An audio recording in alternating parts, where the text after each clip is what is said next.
Hello horse racing fans! In today's modern racing world, it seems like every racing superstar just gets whisked away before they ever get to reach their full potential. Most famously, this year, Flightline retired after only 6 starts and was already being compared to Secretariat, to the dismay of some like myself. All I'll say is that he might be one of the most talented racehorses in the last 40 years, and an easy choice for best horse of this century, but you don't get called the greatest of all time for just racing 6 times.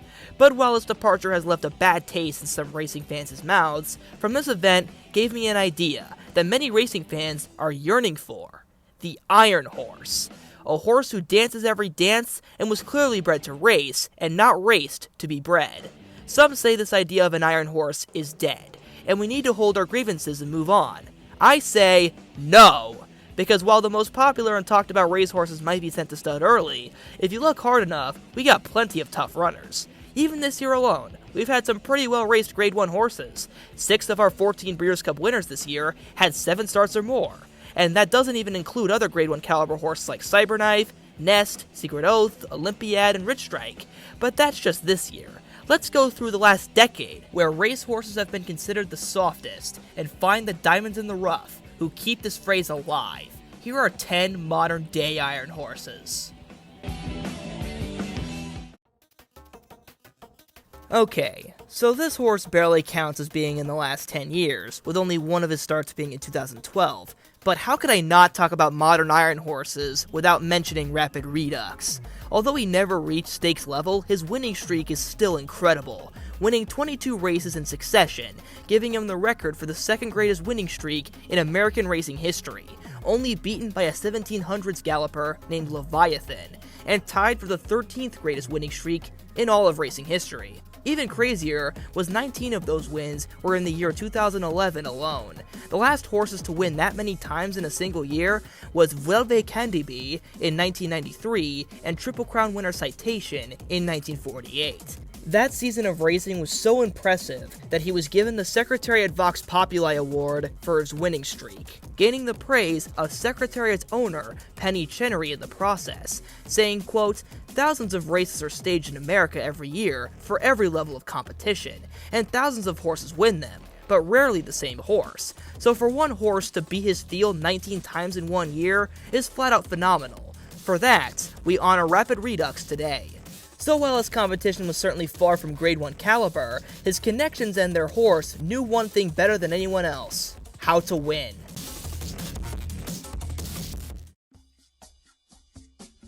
John Henry was a racehorse that you don't see very often in any era, racing so many times and winning at the highest level on both dirt and turf, as well as winning 2 Horse of the Year awards. 40 years later, there's only one horse that can truly say they had anything close to resembling John Henry's steel-driving heart. That horse is Wise Dan. Unraced as a 2-year-old, Wise Dan didn't start showing his full potential until he was an older horse. In 2011, he would have a great year, winning the Grade 2 Fayette Stakes on synthetic and the Grade 1 Clark Handicap on the dirt. Already a great display of versatility, but when he focused on the turf, he was invincible. From ages 5 to 7, he'd win 15 of 15 races on the turf, the biggest highlights being 2 Breeders' Cup Mile victories, as well as 6 Eclipse Awards, including 2 Horse of the Years, and being the first gelding to win Horse of the Year since the immortal John Henry. And the only times he did lose in his final 3 years on the track were when he was taken off the turf, finishing second in Grade 1s on the synthetic and the dirt, and he even dabbled in the now almost extinct art of weight carrying. While he never carried higher than 129 pounds, on more than one occasion, he gave away above 10 pounds to the second highest weight carrier. It was no surprise, then, that he was inducted into the National Racing Museum of Hall of Fame less than 6 years after he had ran his last race, which was, by the way, in the Grade 1 Shadwell Turf Mile, a race he won at the age of 7, still beating the best turf milers even at such an advanced age. Pimlico Racecourse. It's not the most fancy of racetracks, but it holds the second jewel of the Triple Crown, the Preakness Stakes. Me personally, I've been to the Preakness Stakes 3 times in my life, from 2013 all the way to 2015, so I got to see California Chrome and American Pharoah both win their respective Preakness Stakeses in person, but that also meant I got to see some of the undercard races. One in particular that stayed true every year was the Jim McKay Turf Sprint. Every year, it was the same horse who won it, Ben's Cat. The first time he won it, I bet on Bridgetown, and my brother picked Ben's Cat, so my 8-year-old self was a bit bitter. But the next 2 times, I did not make the same mistake, and I picked him, and he did not let me down. But that was just the tip of the iceberg when it comes to this nearly black horse's history. His career lasted an incredibly long time, but was surprisingly late to start, because at the age of 2, he broke his pelvis. For most popular racehorses, their 2- and 3-year-old seasons are their primes, when they win their biggest races. Ben's Cat never had that, spending the remainder of those years recovering from that injury. But he caught up, going undefeated in his first 8 races. His first stakes win would come in a little race called the Mr. Diz. He would win that very race an incredible 6 times over his life. When he was done, the race would be named the Ben's Cat Stakes. Also that year, he'd win the Find Handicap, a 1.125-mile turf race, a pretty impressive victory considering that the majority of his wins came at 6 furlongs or less, as well as a 1-mile victory on the dirt. Over the next 6 years, he'd make the rounds at Maryland and Pennsylvania's top racetracks, winning 6 Mr. Diz Stakes, 5 Jim McKay Turf Sprints, 3 Parks Dashes, and 3 Fabulous Strike Handicaps on the dirt. In total, he won 26 stakes races in his career. All those wins helped him earn $2.6 million the old-fashioned way, as well as 4 Maryland-bred Horse of the Year awards, twice the amount of any other horse in history. And if you count all his divisional championships, they add up to a grand total of 17. His final career victory would be his 5th Jim McKay Turf Sprint at the age of 10. After a brief but fruitless 11-year-old season, he was finally retired, but unfortunately, he couldn't get the retirement he deserved, having a bout of colic only a few weeks after his final race in the 2017 Mr. Diz, and dying from the complications after the surgery. Posthumously, the Pride of Maryland would be honored with the Secretariat Vox Populi Award, a fitting tribute to a horse who is the epitome of a people's champion.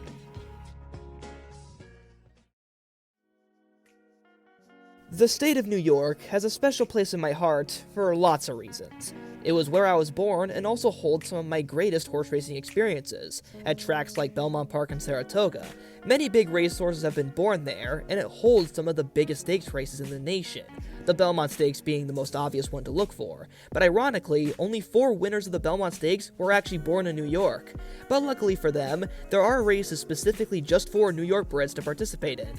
Through these races, a few local champions have emerged, but probably the most popular was Saginaw. He started out as a spectacular claim to fame story, being bought in a $30,000 claiming race, which he won. His new owners soon clicked with this little horse, who had won 7 of his last 23 races. Not a bad statistic, holding a 30% winning average, but with trainer David Jacobson and drawing away stables, Saginaw won 14 of his next 18 races. 2012 would be where he would do most of his work, becoming the most winning horse that year with 10 wins from 14 starts, 6 of them in listed stakes company. He also took a starter handicap race, carrying 128 pounds, giving his opponents 9 pounds minimum. A strong season to be sure, and he continued to build off of it in 2013, racking up 5 straight victories, 4 of them in stakes company. In just over a year, he had won exactly 10 stakes races and was pushing on $1 million in earnings. Things were looking up for Saginaw until his 6th and final start of 2013. In the blink of an eye, Saginaw broke down, and the damage was irreparable. New York's local hero was gone, but not forgotten. Less than 2 years after his death, Saginaw would be given his own race in the division he had once dominated, a New York-bred exclusive stakes race called the Saginaw Stakes. At the end of his career, he had won 21 times from 41 starts, a winning average of above 50%, admirable for a stakes-quality horse, and especially one who had ran so often. But that faithful final race seemed to be almost cursed, as his expected rival in that race was another iron horse with an untimely end, Caixa Electronica. Late-blooming racehorses are a kind of animal that most people on paper would probably want, but not many are patient enough to get one. But if you find that horse and stick with it, you could get a horse like Caixa Electronica.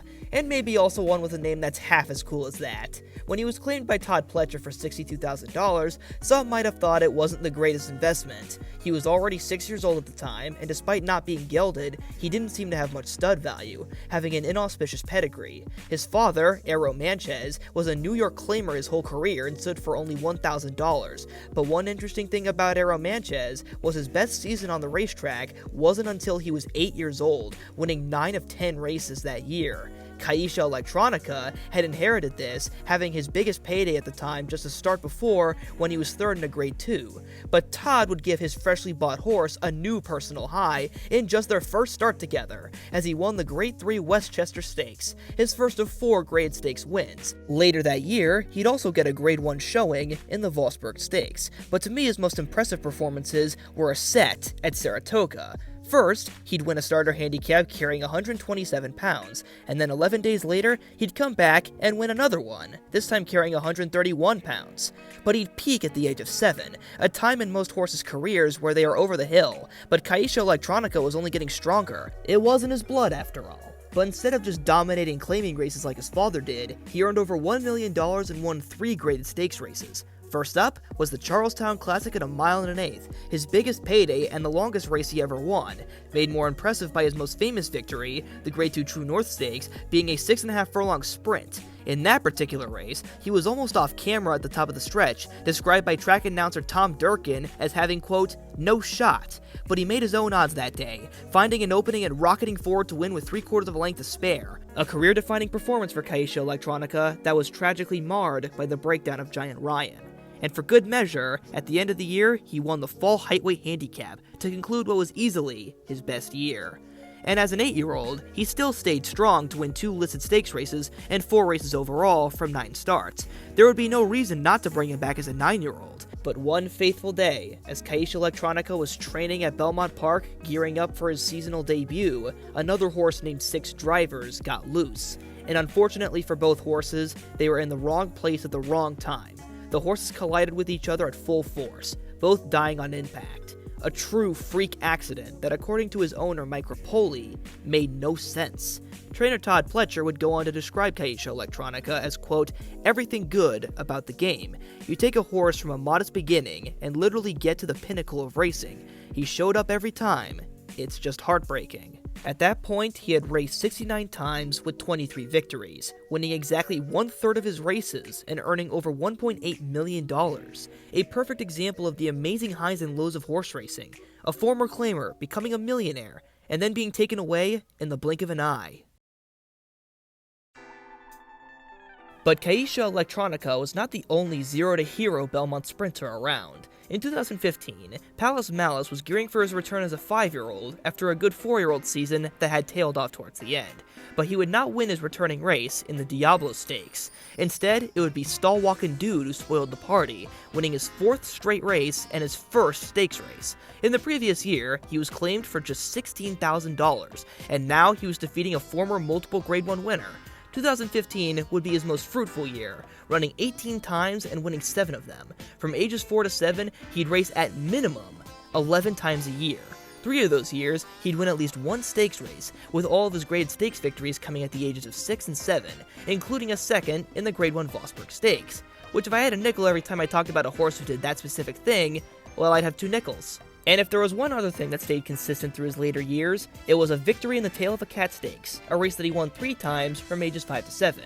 Although the majority of his racing was in New York, he did race in 8 United States and in Dubai, with varying levels of success. His final victory would come in the Fall Heightweight Handicap under 134 pounds.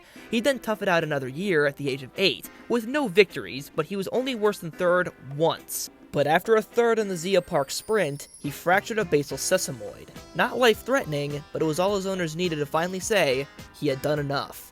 The dude was retired, with exactly 20 wins from 65 starts, and he would find a new home at Premier Equine Rehab to be repurposed as a trail horse and an ambassador for off-the-track thoroughbreds. A nice reminder of the incredible progress of horse racing in the last decade in the realm of aftercare. When we think of an iron horse, we usually mean a gelding, a horse who needs to prove their worth solely on the track, with no hopes of continuing their legacy through their offspring. but iron horses can be anybody, and there are certainly plenty of iron ladies in racing. In fact, the thoroughbred with the most career victories in history was a mare named Karisbar, with 197 wins, and there's plenty of other legendary hardy mares throughout history, like Imp, Firenze, Panzeretta, Katharina, etc. But in the last 10 years, one of the hardiest and classiest mares there are was one named Vasilika. Originally an East Coast galloper, winning claiming races in Florida and New York, she exploded onto the scene when she transferred to the West Coast circuit in 2018, starting the year as a $40,000 claimer and getting snagged by Jerry Hollendorfer. From there, she won 7 straight races, highlighted by the Grade 1 Rodeo Drive. Overall, she would be victorious in 9 of her 11 races that year. She continued her success as a 5-year-old the following year, winning her first 4 races that year consecutively, peaking with a second career Grade 1 in the Gamely Stakes, although she would then only win 1 of her final 4 races. But that single win was a heart-stopping title defense in the John C. Maybe, and she was never worse than 3rd in all 8 of her races that year, which culminated with a soul-crushing half-a-length defeat in the Breeders' Cup Filly and Mare Turf. She did take some time to get going, but in her final 20 career races, she was no worse than 3rd only a single time, 12 of which were in graded stakes races, 5 in Grade 1s. And overall, she was victorious in 18 of her 36 career races, a perfect 50% winning average, despite running so frequently. In conclusion, she's one tough lady. Pleasantly Perfect was most definitely a successful racehorse, winning both the Breeders' Cup Classic and the Dubai World Cup during his career, but as a stud, he's not nearly as highly regarded. But he seemed to have a thing for producing tough horses, fathering the first horse on this list, Rapid Redux, and our next entry, an Oaklawn fan favorite named Pleasant Mel. Although everyone knows him on the track as Whitmore. Turns out when Ron Moquett bought Whitmore as a 2-year-old, he already had a name, Pleasant Mel, a simple fusion of his mother and father, but Moquett hated the name, with it turning into an inside joke among his crew. He also just thought it was ill-fitting for a horse who was, quote, neither a Mel or pleasant, being gelded as a yearling due to his temperament, which matched his color, fiery, a trait he would not lose, still kicking before he entered a starting gate. So Moquett gave his horse a name that matched his unnatural strength and will. He called him Whitmore, after Wilbur Whitmore, a basketball player that Ron played alongside in high school, who also had an incredible athleticism that Moquett was reminded of in his horse. He showed it off firstly by making it to the Kentucky Derby, by placing her showing in his final 3 Oaklawn Kentucky Derby preps, but he didn't have the staying power to land a victory, so after beating only 1 horse in the Kentucky Derby, he took a 7-month break and then came back with a new plan: sprint. He won his first race back easily at 6.5 furlongs, and then won the Hot Springs Stakes and the Count Fleet Sprint Handicap. These 2 races would become a staple of his racing seasons. He'd win plenty of other races in other states, of course, but he'd always round back to Oaklawn to start his racing year, winning the Hot Springs Stakes 4 times, and by the time his career wrapped up, he had the race renamed the Whitmore Stakes in his honor, and 3 Count Fleet Sprints just to top it off. But one other race he ran in whenever he had the chance was the Breeders' Cup Sprint. An 8th in his first attempt did not discourage him, as he came back to be 2nd in his 2nd attempt and 3rd in his 3rd attempt. And finally, at the ripe age of 7, he found a hole and burst through it to win by over 3 lengths in the 2020 Breeders' Cup Sprint, tying with Cardmania and Elmhurst to be the oldest winners of the race. It also secured him the Eclipse Award for Champion Sprinter that year. He had reached the peak of his career at the age of 7, impressive indeed. Although he never won another race after the Breeders' Cup, as an 8-year-old, he still was hard knocking, but it was clear that his age was starting to show. Ron finally gave his star gelding his retirement after a small injury in the Forgo Stakes, a race that he had won 3 years earlier. It wasn't career-ending, but his advanced age was enough of a reason for Ron to say he owed it to Whitmore. In just a year, he became, out of all things, a Western Trail horse, ridden by Ron's wife Laura Moquett, even showing him in this year's Thoroughbred Makeover show in Advanced Trail, and then becoming Donna Brothers' mount during the 2022 Breeders' Cup, even getting to stand next to this year's Breeders' Cup Sprint winner, Elite Power, as Brothers interviewed jockey Irad Ortiz, one of the most shining examples of an off-the-track thoroughbred. Champion sprinter, happy Western horse, what more can you ask of Whitmore? And now we've made it all the way to the present day. I already mentioned plenty of hardy horses who ran this year, but I purposely left out one who most recently ran in the Breeders' Cup Turf, which was his 6th Breeders' Cup participation. No other horse in history has run in so many Breeders' Cups as Channel Maker, although he didn't win any of them and only finished in the top 3 in just one of them. Luckily, he's not always just a participator and has won plenty of good races. Born in Ontario, Canada, he'd have a semi-humble beginning as a Canadian Stakes winner, where he'd win his first 2 races, the biggest one being the Breeders' Stakes, the final jewel of the Canadian Triple Crown, which also helped him gain the Sovereign Award for Champion 3-year-old male. The thing about Channel Maker was, he didn't win a lot, but he always tried. 9 wins lifetime isn't a crazy amount. Some of our previous entries won more races in 1 year. But Channel Maker won all 9 of his races in Stakes Company, 4 at Grade 1 level, and always seemed to run his race, either leading the pack or staying 2nd or 3rd. He'd always just do his thing, and it was just a matter if the field could handle what he was cooking. While he never won more than 2 races in a given year, the races he did win were always top class, flying late to dead heat in the Bowling Green in his first graded stakes win. Then from ages 4 to 6, he never failed to win at least 1 Grade 1 race, and at the age of 6, he peaked, winning the Sword Dancer and his 2nd Joe Hirsch Turf Classic, and then finishing 3rd in the Breeders' Cup Turf to secure Champion Male Turf Horse. Young or old, he was an award winner. Although his best season would be followed by his worst at age 7, even at his worst, he was still 2nd in the Neom Turf Cup in Saudi Arabia against the best turf horses in the world, and just when they thought he was finished, at the age of 8, he proved the doubters wrong, sticking it in the Elkhorn Stakes and setting a new stakes record that was 7/10 faster than the original one. The old horse had not just won the race, he smashed it, and he did the same 2 starts later, setting a stakes record in the Grand Couturier. He wouldn't reach those heights again for the rest of the year, but he still stuck it out to run his 6th Breeders' Cup. So while he was far from the most winning horse on this list, he redeems it with the quality of his victories. And now we've reached our final horse, and my other inspiration to make this video, besides Flightline. And just like the first horse we covered, we're going to be focusing on a horse who has stuck solely to starter allowance races, but has still managed to do something most horses can't. That horse is Beverly Park, who currently leads the ranks for the most wins this year in 2022, with 12 victories this year, currently. 4 times the number of races that Flightline won this year. Now, I'm in no way saying that Beverly Park is better than Flightline, I'm just putting it into perspective.